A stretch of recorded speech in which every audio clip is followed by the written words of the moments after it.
రోజు రోజుకి గోల్డ్ రేట్లు పెరుగుతున్నాయి. తాకట్లో ఉన్న బంగారానికి వడ్డీలు పెరుగుతున్నాయని టెన్షన్ పడుతున్నారా? కొమ్మూరి గోల్డ్ వచ్చాక ఆ టెన్షనే పోయింది. కొమ్మూరి గోల్డ్. తేజస్విని పేరెంట్స్ రెంట్కి ఉంటున్న ఆ ఇంట్లో అప్పుడైతే ప్రస్తుతం మనం రావడం అయితే జరిగింది. ఆ బిల్డింగ్ స్టెప్స్ దగ్గర అయితే ప్రస్తుతం మనం ఉన్నాం. వారు ఎక్కడైతే రెంట్కి ఉన్నారో ఆ ఫస్ట్ ఫ్లోర్కి నేను తీసుకెళ్ళి ఒకసారి ఈ కేసుకి సంబంధించి వివరాలు చెప్పేందుకు ప్రయత్నిస్తా. ఇక్కడైతే మాత్రం సీసీటీవీ ఫుటేజ్ అయితే ఉంది, అది ఒకసారి చూపి. అక్కడైతే సీసీటీవీ ఫుటేజ్ ఉంది, అలాగే పక్కన కూడా ఉంది, పార్కింగ్ ఏరియాలో ఉంది, స్టెప్స్ దగ్గర ఉంది, అలాగే ఫస్ట్ ఫ్లోర్లో కూడా సీసీటీవీ ఫుటేజ్ ఉంది. ఫస్ట్ ఫ్లోర్లో సీసీటీవీ ఫుటేజ్ రికార్డ్ అయిన దృశ్యాలు కూడా బయటకు వచ్చాయి. కానీ సెకండ్ ఫ్లోర్లో ఉన్న సీసీటీవీ ఫుటేజ్ రికార్డ్స్ ఏమయ్యాయి? అసలు రికార్డ్ అయ్యిందా అవ్వలేదా? అసలు సెకండ్ ఫ్లోర్లో సీసీటీవీ ఫుటేజ్ పనిచేస్తుందా పనిచేయట్లేదా? దాన్ని ఒక హోటల్ రూపంలో ఎందుకు నడిపిస్తున్నారు? ఇది ఫస్ట్ ఫ్లోర్లో ఉన్న సీసీటీవీ ఫుటేజ్. ఆమె పైనుంచి వచ్చి ఇక్కడికి ఆ డోర్లు కొట్టే ప్రయత్నం చేసింది. సో దీంతో వారు భయపడి ఆ డోర్ని వారు తెరిచే ప్రయత్నం చేయలేదు.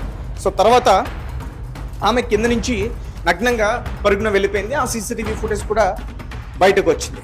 సో వారు ఇక్కడే నివాసం ఉంటున్నారు. రీసెంట్గా కొంతమంది మీడియా ఛానల్స్ వచ్చి వీరితో మాట్లాడేందుకు ప్రయత్నించారు, కానీ వారు నిరాకరించారు. ప్రస్తుతం అయితే వారు తాళం వేసుకుని వెళ్ళిపోవడం అయితే జరిగింది. అయితే ఈ సెకండ్ ఫ్లోర్లో సీసీటీవీ ఫుటేజ్ ఉంది, క్లియర్గా కనిపిస్తుంది. ఫస్ట్ ఫ్లోర్లో పనిచేస్తున్నప్పుడు సెకండ్ ఫ్లోర్లో ఉన్న ఈ సీసీటీవీ ఫుటేజ్ ఎందుకు పనిచేయలేదు? అంటే ఇక్కడ ఏదైనా దందా నడుస్తుందా? కింద స్థానికులు చెప్తున్నట్టు నిజంగానే రోజుకి 4,500 రూపాయలకి దీన్ని రెంట్కి నడుపుతున్నారా? మరి ఫ్యామిలీ ఉన్న ఈ ఏరియాలో ఇలా రెంట్కి నడపడం ఎంతవరకు కరెక్ట్ అంటూ కూడా చాలామంది క్వశ్చన్ చేసే ప్రయత్నం చేస్తూ ఉన్నారు. మొత్తం కూడా పూర్తిగా ఇదంతా కూడా లాక్ చేసేతో ఉంది. కింద కొంతమంది స్థానికులు అయితే చెప్తా ఉన్నారు, ఇక్కడనే వారు వాకింగ్ చేసుకుంటూ తిరిగేవారు, తల్లి కూతుళ్ళు వారు మాకు కనిపించేవారు అంటూ కూడా.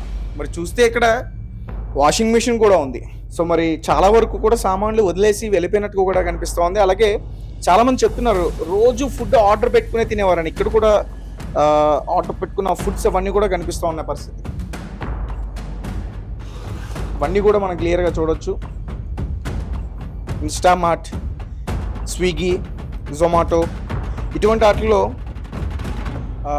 ఆర్డర్ పెట్టుకుని తినే ఆ ఫుడ్ పేపర్స్ ఇవన్నీ కూడా కనిపిస్తూ ఉన్నాయి. అలాగే వెనక కూడా ఇంకొక ఇల్లు ఉన్నట్టుంది. బట్ మరి దీని గురించి అయితే ఇప్పటివరకు ఎవరు కూడా చూపించే ప్రయత్నం చేయలేదు. ఒకసారి మనం ట్రై చేద్దాం. అలాగే ఇక్కడ ఒక విండో ఉంది, దీన్ని ఒకసారి తెరిచేందుకు ప్రయత్నిద్దాం.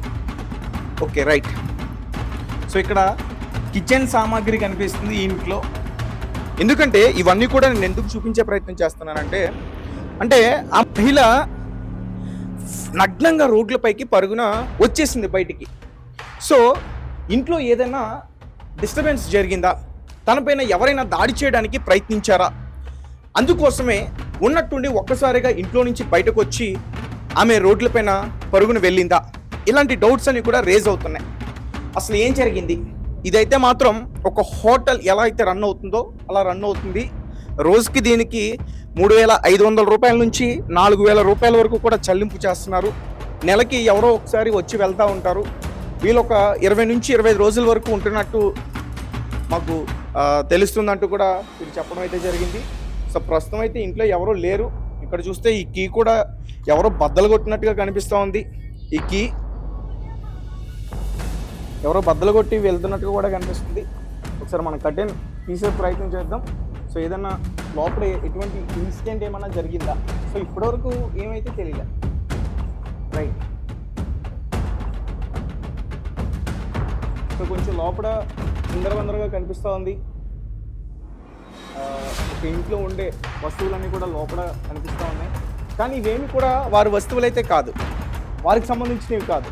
ఇవి ఇంటి ఓనర్కి సంబంధించినవి. ఈ ఫ్లాట్ ఎవరైతే ఓనర్ ఉన్నారో అతనికి సంబంధించినవి. సో అసలు ఈ ముగ్గురు ఎవరు?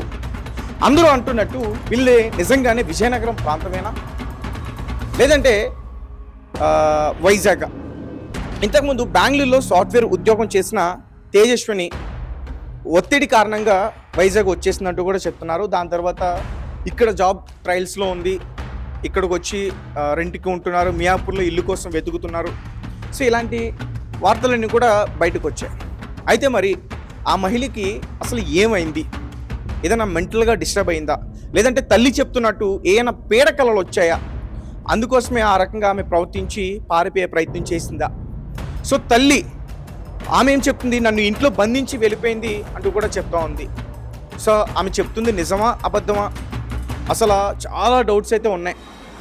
ఆమె చావుకి కారణం ఎవరు? ఆమె నిజానికి ఆ చెరువులో బలవన్మరణానికి పాల్పడి ఆ చెరువులో దూకి ఆత్మహత్య చేసుకుందా, లేదంటే ఎవరైనా చంపేశారా? ఓనర్ పాత్ర ఏంటి? కింద ఉన్న బ్యాచిలర్స్ పాత్ర ఏంటి? ఆ బ్యాచిలర్స్ని పోలీసులు ఎలాంటి క్వశ్చన్స్ అడిగారు, వారు ఏం సమాధానాలు చెప్పారు, అలాగే వారు ఎందుకు తర్వాత ఆమె వెళ్ళిన తర్వాత 47 నిమిషాల తర్వాత ఎందుకో ఆమెను వెతుక్కుంటూ వెళ్ళారు, వాళ్ళ పేరెంట్స్ చెప్తే వెళ్ళారా, వారంతటి వారే వెళ్ళారా? ఇలాంటి విషయాలన్నీ కూడా ఖచ్చితంగా పోలీసులకు ఇన్వెస్టిగేషన్లో తెలిసే పరిస్థితి అయితే ఉంటుంది.